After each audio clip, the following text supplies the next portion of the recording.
Hello everyone, welcome back to our channel. आज का जो हमारा वीडियो रहने वाला है वो रहने वाला है आप लोगों के डाउट्स के ऊपर, जो आप लोगों ने मुझे कमेंट कर कर पूछे हैं।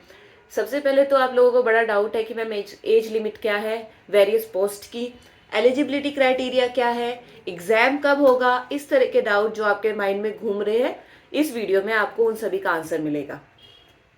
चलिए तो शुरू करते हैं सबसे पहले एज लिमिट के साथ। चलिए तो चलते हैं हम। देखिए आप लोगों के डाउट सारे इस वीडियो में, ये वीडियो मैंने बनाई है आप लोगों के डाउट क्लियर करने के लिए। सबसे पहले जो आपका डाउट है वो है एज लिमिट का, कि मैम एज लिमिट क्या है। ये जो एडवर्टीजमेंट है जो मैंने खोला हुआ ये है 2021 का।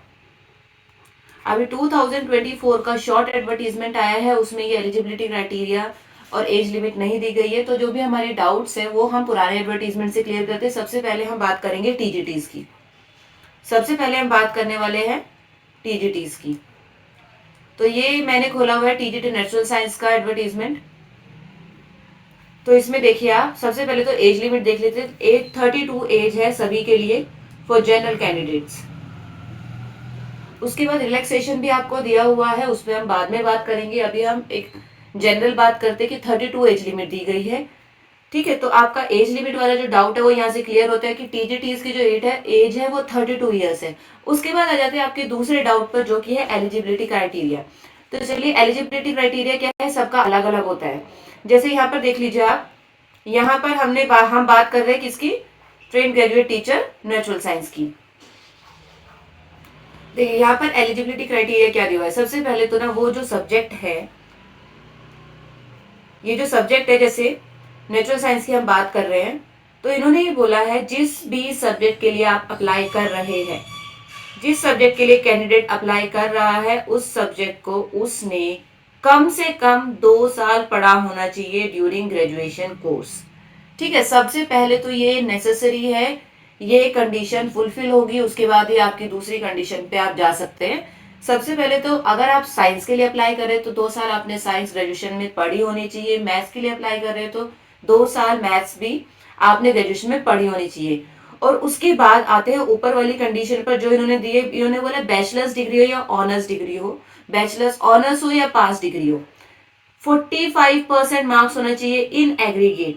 इन एग्रीगेट टोटल जो आपके मार्क्स है वो 45% होने चाहिए। उसके बाद ये बोलते हैं कि कोई भी 2 स्कूल सब्जेक्ट जो कि नीचे दिए हुए हैं उनमें भी आपके 45% होने चाहिए। जैसे दिए हुए ना सब्जेक्ट्स, इनमें भी मिला के आपके 45% होने चाहिए। उसके बाद ये बोलते हैं ठीक है, सब्जेक्ट तो ठीक है कि आपने साइंस से कर लिया, साइंस मतलब केमिस्ट्री ऑनर्स कर ली, ठीक है। उसके बाद भी ये बोलते हैं उसमें ना, जब आपकी जो मार्कशीट आती है, मार्कशीट में सब्जेक्ट वाला कॉलम होता है ऐसे, ये सब्जेक्ट वाला कॉलम है आपका। उसके बाद ना यहाँ पर ना ऐसे लिखा होता है, जैसे मेरे पास इंग्लिश था, इंग्लिश मेरा इलेक्टिव सब्जेक्ट था। ठीक है, तो ऐसे ना आपकी मार्कशीट में भी लिखा होगा इंग्लिश इलेक्टिव या मैथमेटिक्स इलेक्टिव।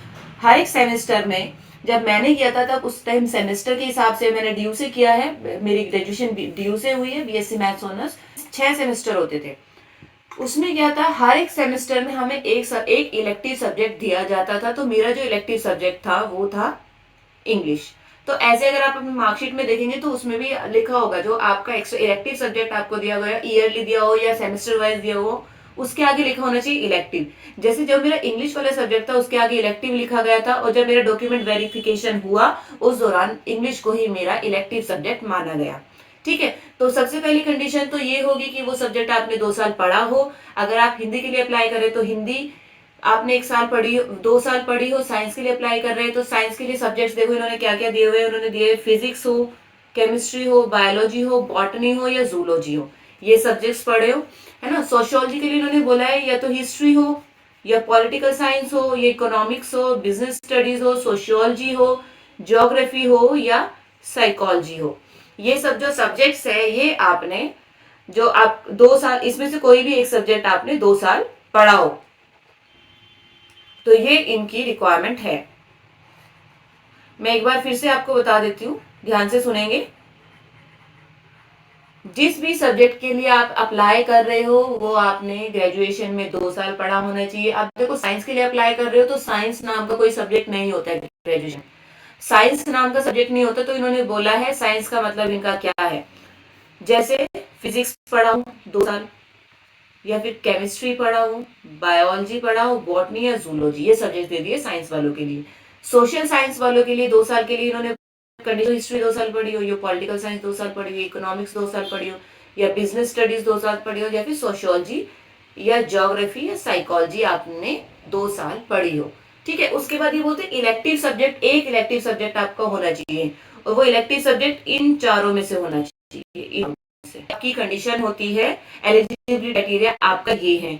उसके बाद कुछ मेरे पास डाउट्स ये भी आए कि मैम क्या बीटेक वाले टीजीटी मैथ्स के लिए एलिजिबल है? तो अब हम टीजीटी मैथ्स पर आ जाते हैं। Train graduate teacher mathematics female.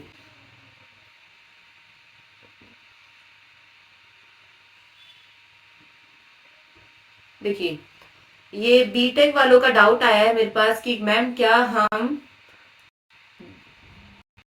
Maths के लिए अप्लाई कर सकते हैं? सबसे पहले तो देखिए, एक कंडीशन में भूल गई, क्योंकि वो हम लोग अंडरस्टूड समझते हैं कि ये वाली कंडीशन तो है ही है कि हमें बीएड तो करनी ही है। ठीक है, जैसे पहले जो मैंने आपको बताया, ये जो कंडीशंस बताई, क्योंकि बच्चों को डाउट उसी में रहता है, तो मैं ये डाउट ही क्लियर कर रही हूँ आपके कि कितने साल पढ़ा होना चाहिए। उसके बाद एक कंडीशन और है, वो ये है कि डिग्री या डिप्लोमा होना चाहिए आपका किसमें? ट्रेनिंग एजुकेशन में, मतलब बीएड होनी चाहिए। अभी आ रही है डिप्लोमा, पहले आता था, अब डिप्लोमा नहीं आता, अब सीधा आता है डिग्री। जो लेटेस्ट नोटिफिकेशन आई है पीजीटीज की, उसमें सीधा आया है डिग्री इन ट्रेनिंग एजुकेशन। इसका मतलब वो बीएड मांग रहे हैं। बीटेक वालों ने बीएड नहीं करी है, अगर बीएड करी है तो आप देख सकते हैं अप्लाई करके, आप एलिजिबल। अभी हम कुछ नहीं कह सकते कि वो लोग आपको लेते हैं या नहीं लेते, लेकिन अगर आपने बीएड की हुई है तो आप जरूर अप्लाई कीजिए। ठीक है, ऑप्शन वैसे उसमें नहीं आ रहा है अभी बीटेक का। जो लोग फॉर्म भरेंगे, फॉर्म फिलिंग होगी, उस टाइम आपकी ये सब चीजें क्लियर होंगी। जैसे बीटेक वाले बच्चों को डाउट है मैथ्स के लिए, तो सबसे पहले तो उसमें जब आप क्वालिफिकेशन भरते हो ना फॉर्म फिलिंग में, उसमें ऑप्शंस आते हैं। और मुझे याद है लास्ट टाइम जब मैंने फॉर्म फिल किया था, उसमें बीटेक का ऑप्शन नहीं आ रहा था। इसका मतलब यही मान सकते हैं कि बीटेक वाले एलिजिबल नहीं है। ठीक है, बाकी नया नोटिफिकेशन आता है, उसमें क्या कहते हैं उसके बारे में हम कुछ नहीं कह सकते, क्योंकि ये पुराना नोटिफिकेशन है। और इसका अभी जो नया नोटिफिकेशन है उसमें आपको पता है फेब्रुवरी से 8 से शुरू हो रहे हैं आपके फॉर्म फिलिंग, और तभी ये पिक्चर क्लियर हो पाएगी कि बीटेक वाले एलिजिबल है या नहीं है। पहले लास्ट टाइम तक तो वो एलिजिबल नहीं थे। उसके बाद ये भी है कि बीटेक तो आपने कर ली, लेकिन उसके बाद ये भी पूछा गया है कि भाई, ये भी मांगा गया है कि डिग्री या डिप्लोमा होना चाहिए ट्रेनिंग एजुकेशन में। उसके बाद ये भी है कि आपने बीएड करी होनी चाहिए। ठीक है, बीटेक के बाद बीएड भी करी होनी चाहिए। तो बीटेक वाले एलिजिबल है या नहीं, और बीटेक वाले एलिजिबल है तो उसके बाद भी उनको ये कंडीशन है कि वो बीएड करे। अगर आपने बीएड करी है, बीटेक करी है, हो सकता है आपको चांस मिल जाए, लेकिन वो जब तक एडवर्टीजमेंट नहीं आती तब तक आप नहीं कह सकते कुछ भी। और देखिए, इसमें भी वही कंडीशन दी हुई है कि जो सब्जेक्ट आप जिस सब्जेक्ट के लिए आप अप्लाई कर रहे हो, वो आपने एटलीस्ट 2 साल तो ग्रेजुएशन में पढ़ा ही हो। 2 साल का मतलब समझ रहे हो?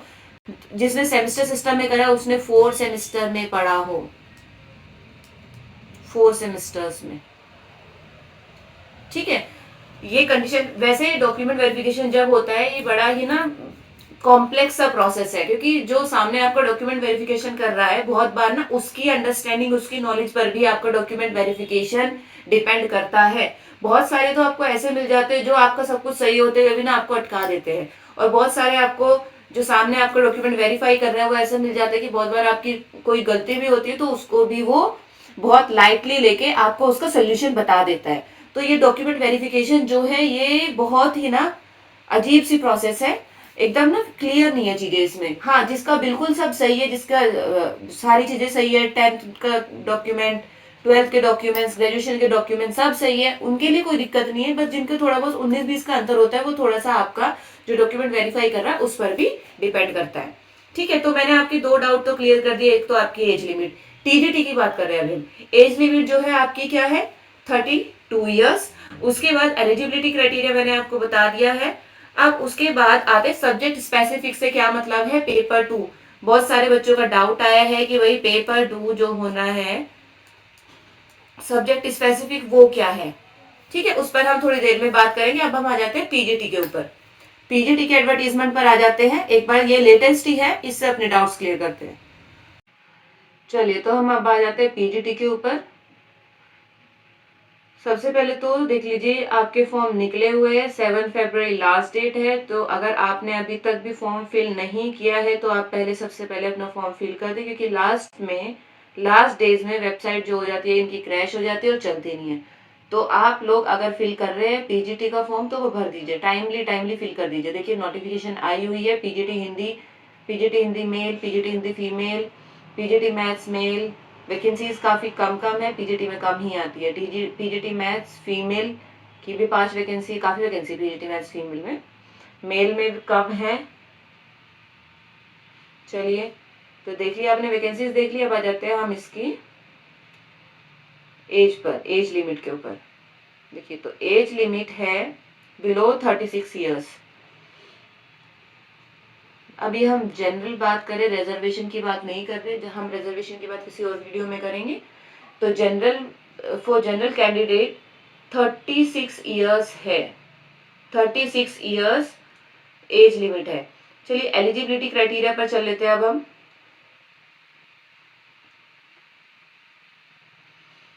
तो ये हमने खोला हुआ है पोस्ट ग्रेजुएट टीचर हिंदी के लिए।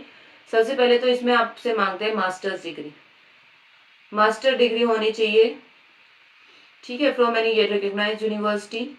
डिग्री इन एजुकेशन मतलब बीएड होनी चाहिए। और अगर आपने बीएड नहीं करी है तो ये कह रही कंडीशन आपके लिए रिलैक्स कर देंगे। कब? या तो आपने पीएचडी की हो उस सब्जेक्ट में, या फिर आपका सब में फर्स्ट डिवीजन हो। सब में का मतलब 12th में फर्स्ट डिवीजन, ग्रेजुएशन में फर्स्ट डिवीजन, पीजी में फर्स्ट डिवीजन, ठीक है। और उसके बाद ये बोलते हैं नेक्स्ट 3 इयर्स में जब आपकी ज्वाइनिंग हो जाए, कि बहुत सारे बच्चे अपियरिंग होते हैं, उनके लिए है कंडीशन कि जब आपकी ज्वाइनिंग हो जाए, आप ज्वाइन कर ले, फिर with in a period of 3 years आप बीएड कर लीजिए तो आपकी जॉब सिक्योर है, ठीक है। तो ये आपकी कंडीशन हो गई किसके लिए? पीजीटी के लिए, ठीक है। तो मुझे लगता है आपके डाउट्स क्लियर हो गए होंगे। हमने डिस्कस कर लिया एज लिमिट को, पीजीटीज और टीजीटीज की। एज लिमिट टीजीटी के लिए क्या है? 32 इयर्स, एंड फॉर पीजीटी ये है 36 इयर्स, ठीक है। उसके बाद एलिजिबिलिटी क्राइटेरिया हमने डिस्कस कर लिया है। एक और क्वेश्चन आप लोग पूछते हैं कि मैम एग्जाम कब होगा? एग्जाम अब तो अभी नहीं होगा, पास में नहीं है, इलेक्शन के बाद ही पॉसिबिलिटी है। मई जून के आसपास आपका एग्जाम हो सकता है, मई जून जुलाई कभी भी हो सकता है, ठीक है। अभी इलेक्शन अप्रैल में इलेक्शन है, टेंटेटिव डेट इलेक्शन की अप्रैल की है। तो अप्रैल से पहले तो नहीं होना और अप्रैल के बाद भी नहीं होना, मतलब अप्रैल में भी नहीं होना, उससे पहले भी नहीं होना, उसके बाद ही चांसेस है मई या जून में आपके चांसेस है पेपर के होने के, ठीक है। तो चलिए आज की वीडियो को हम यहीं पर खत्म करते हैं। Thank you very much. आपको कंटेंट पसंद आया हो तो चैनल को सब्सक्राइब कीजिए, लाइक कीजिए, और अगर आपको कोई भी डाउट है तो आप कमेंट सेक्शन में बताइए।